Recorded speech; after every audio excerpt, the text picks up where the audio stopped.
Hi guys, welcome to our YouTube channel.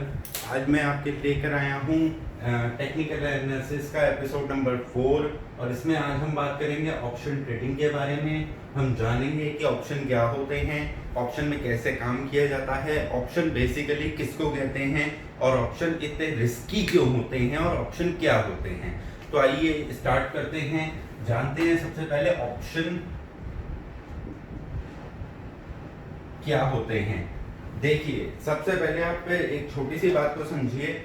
जो भी option होते हैं आप इसको ऐसे समझिए, जब आप एक मूवी देखने जाते हैं और इसकी आप टिकट की बुकिंग करते हैं एक 1 मंथ पहले, तो आपको यहाँ पे टिकट के फेयर नहीं देना होता। यहाँ पे आपको 20% या 30% देना होता है। यहाँ पे मान लीजिए टिकट का प्राइस 100 रुपीज है, तो यहाँ पे आपको 20 रुपीज देने होते हैं और आपकी ये टिकट बुक हो जाती है। जिस दिन मान लीजिए ये है 05/06/2020 और आपकी जो डेट है वो है 01/07/2020, तो आपने 20 रुपए देके ये टिकट को खरीद लिया एट रेट ऑफ ₹100। अब इसके बाद इस टिकट के प्राइस बढ़ के 150 हो जाएं, 200 हो जाएं या 50 रह जाएं, आपको तो 100 ही देना है। आपको क्या देना होगा उस दिन? 100 माइनस 20, 80 रुपीज आपको बैलेंस देना होगा और आप वहां पे मूवी को वॉच कर सकते हैं। यही होता है ऑप्शन ट्रेडिंग। इसको हम एक और एग्जांपल से आप लोगों को समझाते हैं, क्योंकि अगर आपको ये कॉन्सेप्ट समझ में नहीं आएगा तो आपको ऑप्शन नहीं समझ में आएगा। इसीलिए हम इसके ऊपर एक एग्जांपल और लेके समझाते हैं, ताकि आप लोगों को और क्लैरिटी हो कि ये ऑप्शन ट्रेडिंग क्या होता है, ऑप्शंस में काम क्या होता है, ऑप्शंस में कैसे काम होता है। जब आप कभी आपने प्रॉपर्टी खरीदी हो, तो सबसे पहले आप जाते हैं, बायर और सेलर होता है, इन दोनों के बीच में एक एग्रीमेंट होता है, एग्रीमेंट टू बाय प्रॉपर्टी। और इस टाइम पे बायर जो होता है सेलर को टोकन देता है। टोकन, मान लीजिए कि आज हम बात कर रहे हैं ये प्रॉपर्टी 1 करोड़ की है, तो आज बायर और सेलर के बीच में 10 लाख का टोकन एग्रीड हुआ। बायर ने सेलर को 10 लाख का टोकन दिया, जिसके अगेंस्ट में वो प्रॉपर्टी बाय करेगा एट 1 करोड़। ये प्रॉपर्टी बाय करेगा एट 1 करोड़। अब जब ये आज है 01/06/2020 और इनकी जो रजिस्ट्री होनी है, वो होनी है 01/07/2020। अब 01/07 को मान लीजिए कि ये प्रॉपर्टी 5 करोड़ की हो गई, तो क्या सेलर इसको देने से डिनाई कर सकता है? नहीं कर सकता। सेलर को इसको देना ही पड़ेगा एट 1 करोड़, जिसमें से वो 10 लाख रुपए ले चुका है। 90 लाख रुपए लेके वो अपनी यहां पे रजिस्ट्री करा लेगा। इसी को कहते हैं ऑप्शन ट्रेडिंग। अब अगर आपको ये कॉन्सेप्ट समझ में आया है, तो हम आगे बढ़ते हैं और हम आपको बताते हैं ये शेयर मार्केट में कैसे यूज होता है। ऑप्शन कॉन्ट्रैक्ट और ऑप्शन सेलिंग और ऑप्शन राइटिंग और ऑप्शन कॉल, पुट ऑप्शन, ये सब चीजें क्या होती हैं। देखिए, आज की डेट में मान लीजिए रिलायंस का शेयर का प्राइस 1600 चल रहा है। एक बायर है एंड एक सेलर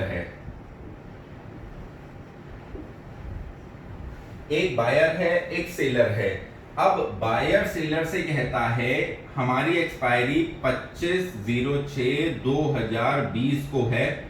लेट से ये हमारी एक्सपायरी की डेट है, यानी ये हमारी डिलीवरी की डेट है और ये हमारी टुडे है। ठीक है।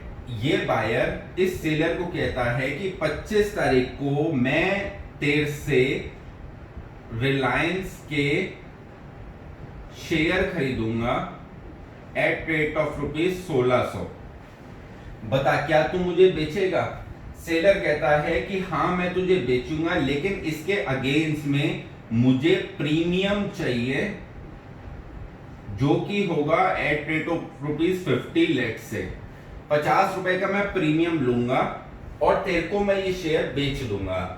ये बायर होगा, ये शेयर ये 1600 के हिसाब से ये शेयर खरीद लेगा और आज की रेट में 50 रुपए का इसको पे कर देगा सेलर को। अब इस बायर के लिए रिलायंस के एक प्लॉट की वैल्यू क्या होगी पर शेयर, इसको कितना पैसा पड़ेगा? 1600 रुपए का प्राइस, 50 रुपए का प्रीमियम, इसके लिए 1650 रुपए रिलायंस के एक शेयर की कीमत होगी, 1650 रुपए। इस के लिए, इस बायर के लिए लेट से ये ए है और ये बी है। ए के लिए रिलायंस के शेयर की कीमत 50 रुपए होगी। सेलर के लिए रिलायंस के शेयर की जो कीमत होगी वो होगी 1600 माइनस 50 रुपए, 1550। ये इसके लिए कीमत होगी आज की डेट में। अब 25 तारीख को मान लेते हैं कि रिलायंस का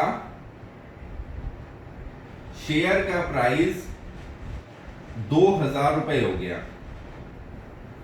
मान लीजिए रिलायंस के शेयर का प्राइस 2000 रुपए हो गया, तो इस सेलर को ये रिलायंस के शेयर 2000 रुपए के हिसाब से खरीद के इसको बेचने पड़ेंगे 1600 रुपए में।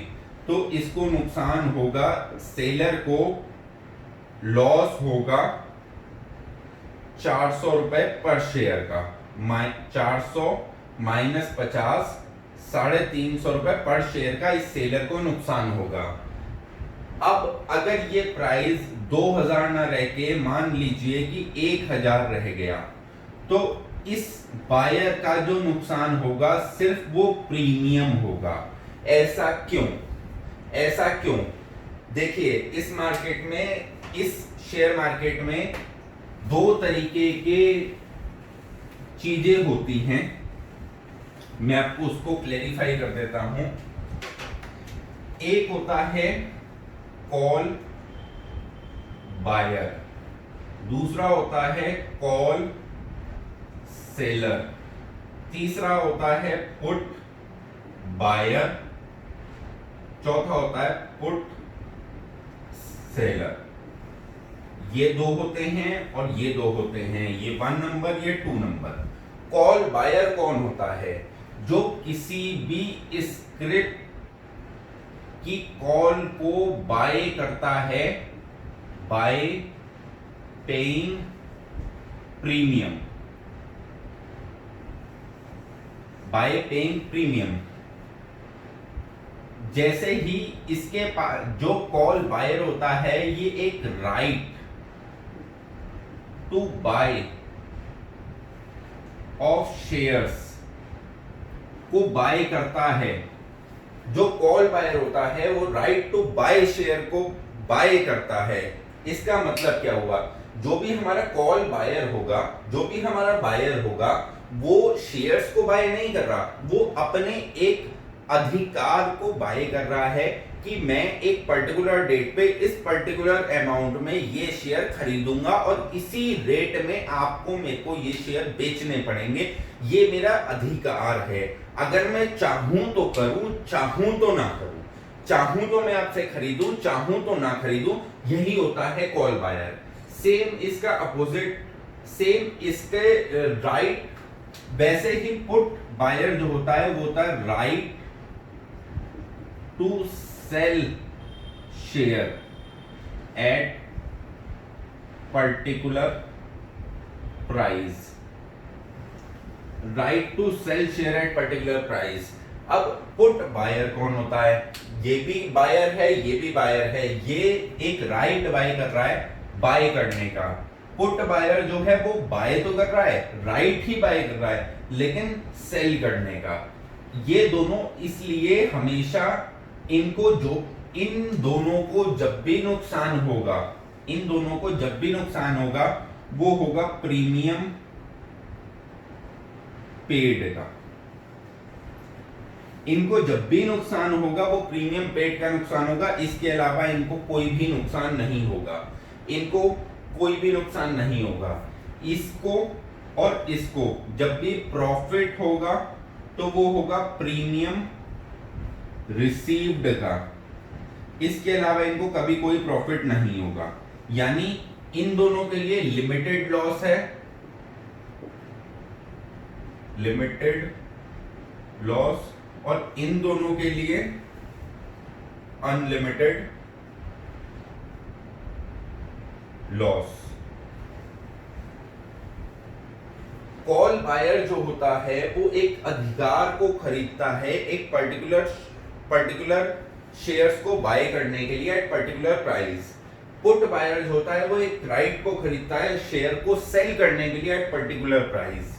इसके बाद जो कॉल सेलर और पुट सेलर होते हैं ये इन्हीं के हिसाब से काम करते हैं, इनका अपना डिसीजन कोई नहीं होता, इनका अपना डिसीजन कोई नहीं होता। अगर call buyer at the time of expiry, यानी जो हमने डेट ली थी 25/6/20 को, अगर कॉल बायर को ये राइट को एक्सरसाइज करना होगा यानी एग्जीक्यूट करना होगा तो ये ऑब्लिगेशन पे करेगा, कॉल सेलर को ऑब्लिगेशन होगा इसको ये शेयर खरीद के देने का।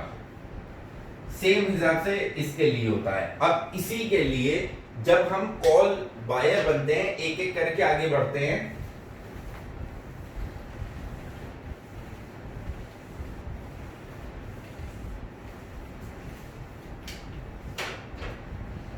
मान लीजिए रिलायंस आज की डेट में चल रहा है 1600, ठीक है। आज की डेट में 1600 रुपए की कॉल का प्रीमियम जो है वो है 100 रुपीज। अब हम कॉल बायर बनते हैं, कॉल बायर हम, और इस आज है 01/06/20 और एक्सपायरी है हमारी 30/6/20। ये हमारी एंट्री डेट है, ये हमारी एक्सपायरी है, ठीक है। आज की डेट में हम कॉल बायर बने। कॉल बायर बनने के बाद हमने 1600 रुपए की कॉल खरीदी और हमने 100 रुपए कॉल सेलर को पे कर दिए। 100 इनकम 100 लॉस। अब इस स्टॉक के 3 सिनेरियो हो सकते हैं, या तो ये 1600 रुपए पे 30 जून को 20 को, या तो ये 1600 रुपए होगा, या ये 1500 रुपए होगा, या ये 2000 रुपए होगा। ये हमारी एज्यूम फिगर है, या तो 1600 से कम होगा, या 1600 से ज्यादा होगा, या 1600 होगा। यही 3 सिनेरियो हैं। कम के लिए हमने इसको 1500 बोल दिया और इसको 2000 बोल दिया और इसको 1000 बोल दिया। या तो 1600 होगा, या 1000 होगा, या 2000 होगा। ये हम एज्यूम कर रहे हैं फिगर, या तो 1600 से कम होगा, या 1600 से ज्यादा होगा, या 1600 होगा। इसके अलावा कोई सिनेरियो हो ही नहीं सकता इसका। अब एक एक करके हम तीनों चीज को लेके चलते हैं। मान लीजिए ये 1600 का जो हमने राइट खरीदा है 1600 रुपए का, ये एक्सपायरी वाले दिन 1600 रुपए ही रहा। अगर 1600 रुपए रहा तो ये एक्सरसाइज नहीं करेगा, ये अपने राइट को एग्जीक्यूट नहीं करेगा। ये अपने राइट को एग्जीक्यूट इसलिए नहीं करेगा क्योंकि जो इसको राइट को एग्जीक्यूट करके मिलेगा वही इसको मार्केट में मिल रहा है। तो ये इससे खरीदने की बजाय मार्केट से शेयर खरीद लेगा। अगर ये इससे खरीदने की बजाय मार्केट से शेयर खरीद लेगा, इसको इससे लड़ने की जरूरत नहीं है। आपको इसी पे मैं एक एग्जांपल देता हूं। आपने एक मूवी की टिकट बुक करी, मान लीजिए आपने बाहुबली 2 की टिकट बुक करी और आपने 20 रुपए का प्रीमियम देके वो टिकट को पहले ही 1 महीना पहले रिजर्व करवा लिया था। ₹100 की टिकट थी, ₹20 आपने एडिशनल देके 1 महीना पहले अपनी सीट को रिजर्व करवा लिया। इसके बाद आप थिएटर पहुंचे।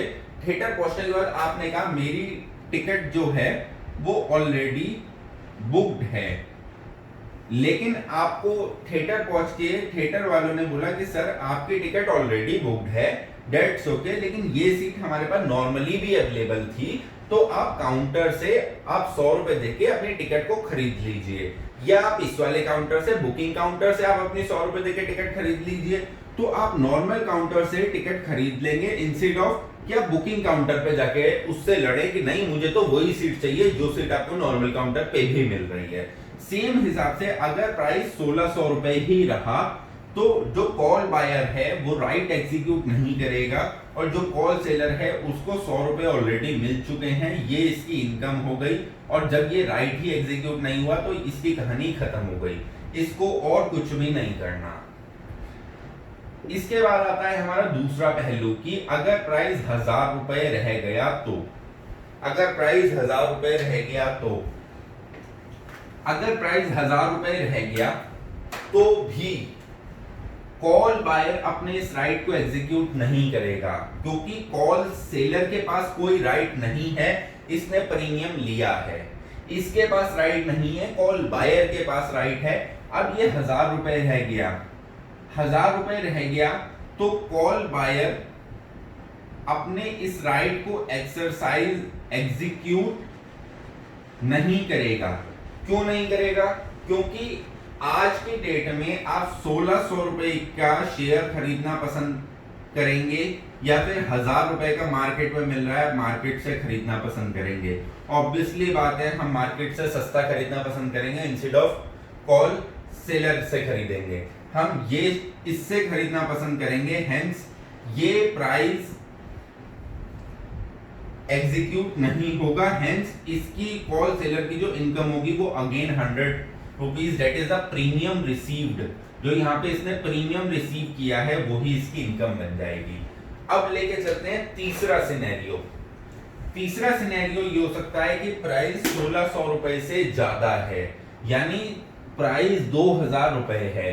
अब ₹2000 में आपको मार्केट में मिल रहा है, ₹1600 का आपको कॉल सेलर बेच सकता है। आप कहां से खरीदना पसंद करेंगे? आप कॉल सेलर से खरीदना पसंद करेंगे। आप ₹1600 का खरीदेंगे, ₹2000 का मार्केट में बेच देंगे, आपको ₹400 का प्रॉफिट मिला, ₹100 का आपने प्रीमियम दिया, नेट प्रॉफिट आपको ₹300 हो गया। This is the scenario. ये हमारा तीसरा ऑप्शन था जिसमें प्राइस ₹1600 से ज्यादा होगा। उस केस में ये क्या होगा, कैसे होगा और क्यों होगा? यहाँ पे आप मार्केट से नहीं खरीदेंगे, यहाँ पे आप कॉल सेलर से खरीदना पसंद करेंगे क्योंकि this is the best option available. अब यहाँ पे कॉल सेलर आपको मना नहीं कर सकता कि मैं नहीं बेचूंगा, क्योंकि कॉल सेलर ने यहाँ पे आपसे प्रीमियम लिया है, इसका ऑब्लिगेशन है, obligation to perform in case buyer execute order, इसका ऑब्लिगेशन है परफॉर्म करने का। इसीलिए हम कहते हैं कि जो कॉल सेलर बनता है उसको लिमिटेड प्रॉफिट होता है, that is the premium amount, लेकिन जो कॉल बायर बनता है उसको अनलिमिटेड प्रॉफिट होता है, डेट इज द अगर प्राइस यहां से ऊपर चला गया और बहुत ऊपर चला गया, वो 2 गुना हो गया, 3 गुना हो गया, तो जो 2 गुना 3 गुना होगा वो सारा का सारा आपका प्रॉफिट होगा। आपका नुकसान सिर्फ और सिर्फ इतना है कि जो आपने प्रीमियम पे किया है। लेकिन अब इस पे आते हैं छोटे से ट्विस्ट पे कि यहाँ पे हमेशा और मैक्सिमम केस में कॉल सेलर कमाता है, ना कि कॉल बायर। क्यों? इसका रीजन शेयर मार्केट में क्यों है कि कॉल सेलर ही क्यों कमाता है, कॉल बायर क्यों नहीं बनाता?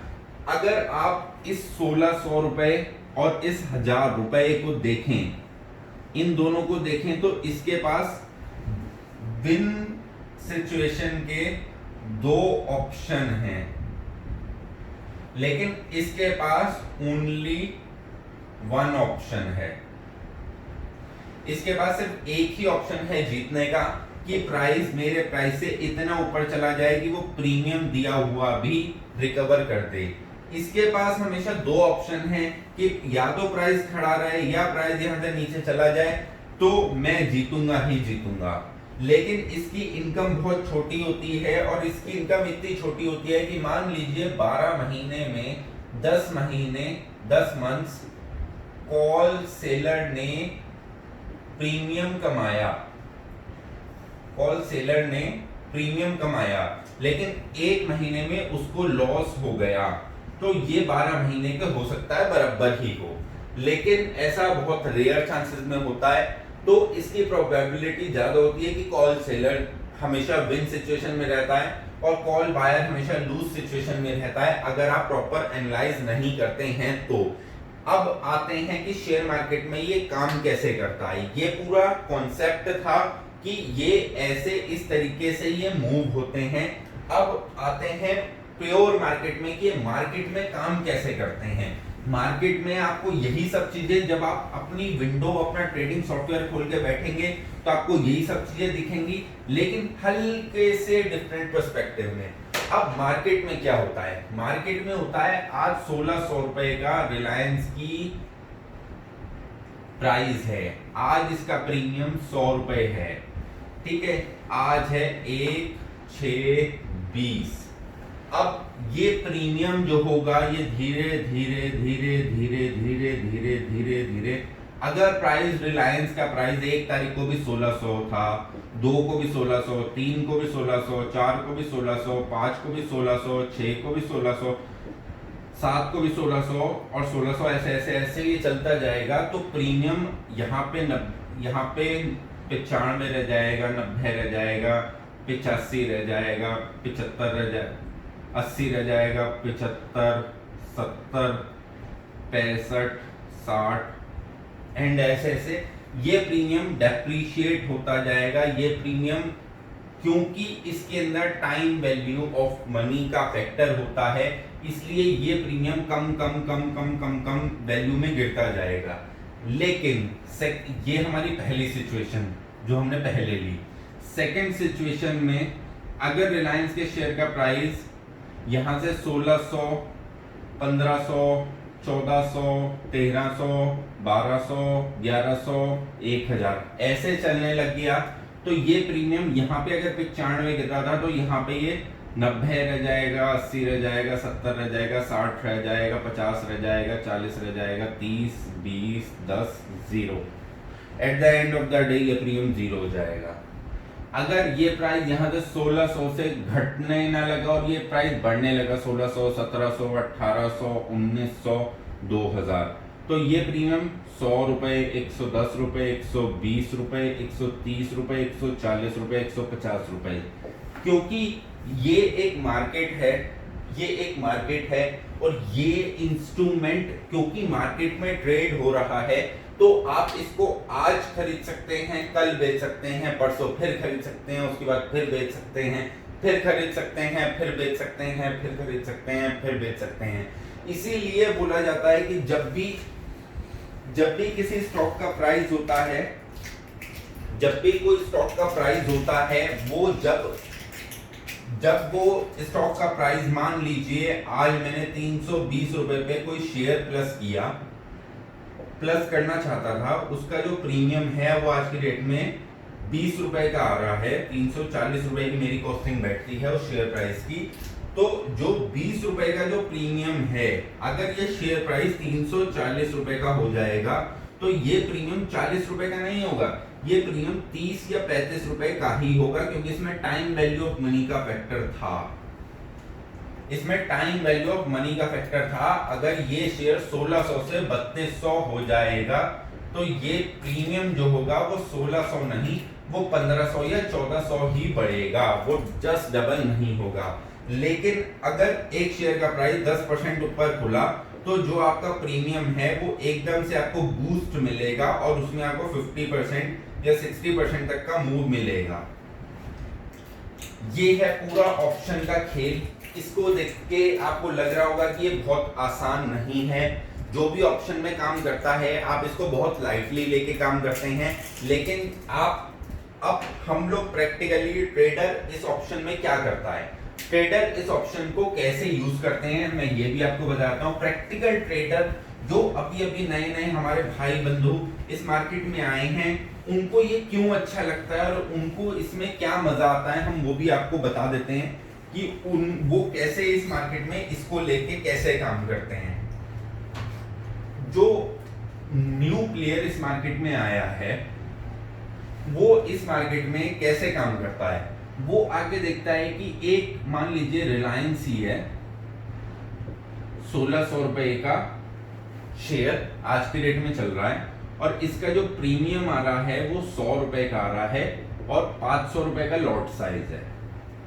अब ये देखता है कि अगर मैं 1600 रुपए का रिलायंस खरीदूं तो आज की डेट में मुझे इसको 500 के हिसाब से जो भी अमाउंट बैठेगा उसको 80% या 70% एज पर और ब्रोकर के हिसाब से देखना पड़ेगा, तो मुझे 1.5 लाख रुपए देना पड़ेगा इसमें काम करने के लिए। लेकिन वहीं पे मुझे प्रीमियम सिर्फ और सिर्फ 50,000 ही देना पड़ेगा और मैं पूरा का पूरा रिलायंस का लॉट खरीद सकता हूं। इसीलिए लोग अब अगले ही दिन, क्योंकि रिलायंस में अच्छी मूवमेंट रहती है, अगले दिन रिलायंस का शेयर 1650 रुपए का हो गया और ये प्रीमियम जो था ये बढ़ के 130 रुपए का हो गया। तो जो ये बंदा है इसको 30 रुपए का प्रॉफिट हो गया, ये मार्केट से एग्जिट कर गया और इसने 500 इंटू 30 इसने 15,000 रुपए कमा लिए एट 50,000 रुपीज इन्वेस्टमेंट। इसी के लिए, इसी चीज को देखते हुए ये लोगों को बहुत आकर्षण अपनी तरफ खींचता है और अपनी तरफ बुलाता है और अपनी तरफ देखता है। ऑप्शन ट्रेडिंग इज गुड, मैं मना नहीं करता ऑप्शन ट्रेडिंग करने के लिए, लेकिन इसके लिए आपको बहुत ही ज्यादा स्टिकनेस अपने डिसिप्लिन में लानी पड़ेगी। अगर आप बिना डिसिप्लिन के ऑप्शन ट्रेडिंग में जाएंगे तो आप अपनी पूरी की पूरी कैपिटल को, जितना भी आपने ऑप्शन में लगाया होगा, उसे जीरो कर बैठेंगे। हाँ, ये अच्छी चीज है, ये तब अच्छी है जब आपके पास बफर कैपिटल है, आपके पास एग्जिस्टिंग शेयर भी हैं, बफर कैपिटल है और आप बहुत ही जल्दी इस कैपिटल को एग्जिट और एंट्री आपको पता है और आप बहुत जल्दी इस कैपिटल को एग्जिट कर सकते हो, तो ही आप इसमें घुसिएगा। अदरवाइज आप ऑप्शन ट्रेडिंग में काम मत करा कीजिए, अदरवाइज आपको लॉस हो जाएगा और लॉस होने के बाद एक बारी मैं आपको एक चीज यहाँ पे और बता देता हूँ। मान लीजिए कि आज आपके पास 1 लाख रुपए हैं और 1 लाख लेके मार्केट में घुसे, आपने इस कैपिटल की 1,50,000 रुपए बना लिए, मान लीजिए 6 मंथ्स में आपने 1.5 लाख रुपए बना लिए 6 महीने में, तो आपने कैपिटल एप्रिसिएशन किया 50% का। अब अगले 6 महीने में आपको नुकसान हो गया, क्योंकि ये तो मार्केट है, यहां पे आपको नुकसान हो गया और आपकी कैपिटल रह गई 50,000 ही, 1 लाख से 50,000, तो आपको ये 50% का नुकसान नहीं है। अब आपको यहां से यहां पहुंचने के लिए 100% कमाना पड़ेगा, तब आप यहां से यहां तक पहुंचेंगे, क्योंकि नुकसान जब होगा तो आपका 50% होगा, लेकिन जब आपको कवरिंग करनी पड़ेगी तो 100% कवरिंग करनी पड़ेगी, जो कि आप कर नहीं पाएंगे और आप इरिटेट होके या तो अपना ये 50 भी दे बैठेंगे या आप मार्केट छोड़ देंगे। आपके पास 2 ही रास्ते हैं। तो slow and steady win the race, ये हम हमेशा कहते हैं, ये हम अपनी सारी वीडियो में कहते हैं। धीरे धीरे लर्निंग करें, लर्निंग के बाद अपने आप को परफेक्ट बनाएं, परफेक्ट बनाने के बाद आप इन सब चीजों में घुसेंगे, आपको प्रॉफिट मिलेगा। लेकिन अगर आप शुरुआत में घुस जाएंगे तो आपको प्रॉफिट नहीं मिलेगा। आपने मेरे वीडियोस में बहुत बारी देखा होगा, जब भी मैं कोई स्विंग करता हूं, जब भी मैं कोई स्विंग ट्रेड लेता हूं, तो मैं उसमें हमेशा ऑप्शंस में काम करता हूं। जब भी मैं कोई स्विंग करता हूं तो मैं हमेशा ऑप्शंस को बाय करना प्रेफर करता हूं एज कंपेयर टू स्टॉक्स। ये क्योंकि मैं बहुत ज्यादा परफेक्शनिस्ट हो चुका हूं, मेरा एक्सपीरियंस इस मार्केट में मोर देन 8 इयर्स का हो चुका है। इसी के लिए हम जब भी काम करते हैं, हम जब भी कोई सौदा डालते हैं, तो हम उसके ऊपर स्ट्रिक्ट स्टॉप लॉस या हम उसको इस तरीके से वॉच कर रहे होते हैं कि अगर ये हमारे रेटों से कुछ भी होने लगा या कहीं पे भी ये रिवर्सल मूव आने लगा तो हम इस पोजीशन को लॉस में भी काट सकें। आप लोग लॉस में जब तक अपने सौदे को काट नहीं पाएंगे तब तक आप इस मार्केट से जीत नहीं पाएंगे। और इस मार्केट का एक और कड़वा सच है, जब तक आपको लॉस नहीं होगा तब तक आप इस मार्केट से अर्न भी नहीं कर पाएंगे। आपको लॉस तो देखना पड़ेगा, तभी आप इस मार्केट से अर्न कर सकते हैं, अदरवाइज आप इस मार्केट से अर्न नहीं कर पाएंगे अगर आपने लॉस नहीं देखा। दूसरा, एडवाइजरी के ऊपर जो चलता है उसका मेरे पास बहुत बारी मैसेज आते हैं, बहुत सारे दोस्तों के मैसेज आते हैं कि हमने एडवाइजरी के साथ ये काम किया था और एडवाइजरी ने हमें बोला कि आप ये 5 रुपए की कॉल बाय कर लो, लेकिन जब हमने बाय करी तो वो 5.5 या 6 रुपए की आई। तो आप ऐसी कॉलों को अवॉइड करेंगे। हमेशा कॉल या बाय या पुट देखते हुए हम ऐसे स्टॉक्स या ऐसी कॉल्स या ऐसी पुट्स को अवॉइड करते हैं जहां पे कि ट्रेडर नहीं है।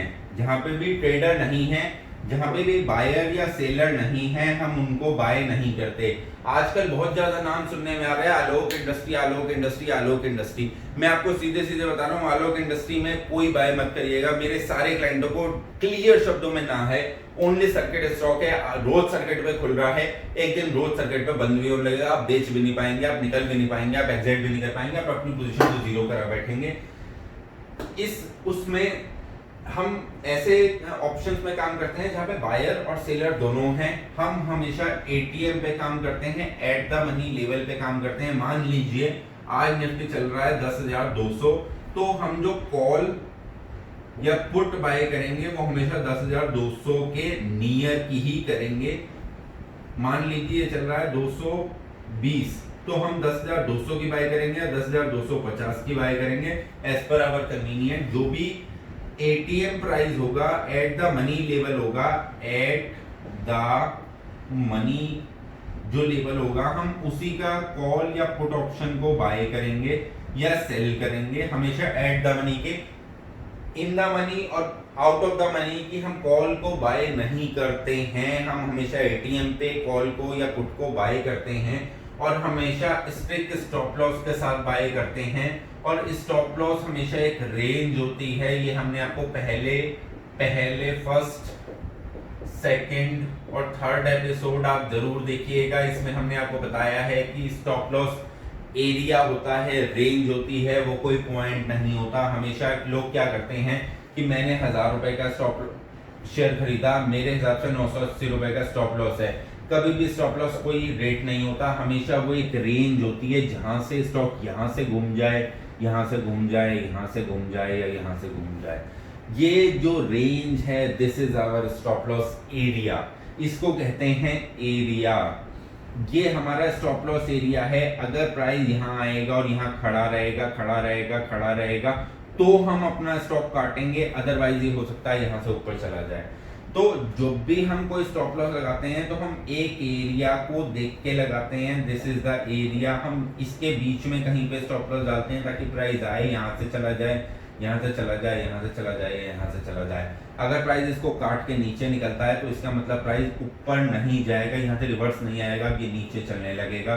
तो ये जहाँ से नीचे चलने लगता है वही हमारा स्टॉप लॉस एरिया होता है। जब आप पूरा टेक्निकल एनालिसिस सीख जाएंगे तो मैं आपको बताऊंगा कि स्टॉप लॉस एरिया और स्टॉप लॉस में एग्जैक्टली क्या डिफरेंस है। आपने अगर आप हमारे यूट्यूब चैनल, आप हमारे व्हाट्सएप ग्रुप में जुड़े हुए हैं तो आप देखेंगे हमेशा जब भी मैं कोई चार्ट की पोस्टिंग करता हूँ, जब भी मैं आप लोगों को कोई चार्ट या कोई भी स्क्रिप्ट शेयर करता हूँ, तो उस चार्ट या स्क्रिप्ट पे मेरे पास बहुत सारी लाइनें लगी होती हैं। जब भी मैं कोई चार्ट शेयर करता हूं, ये मान लीजिए प्राइस है,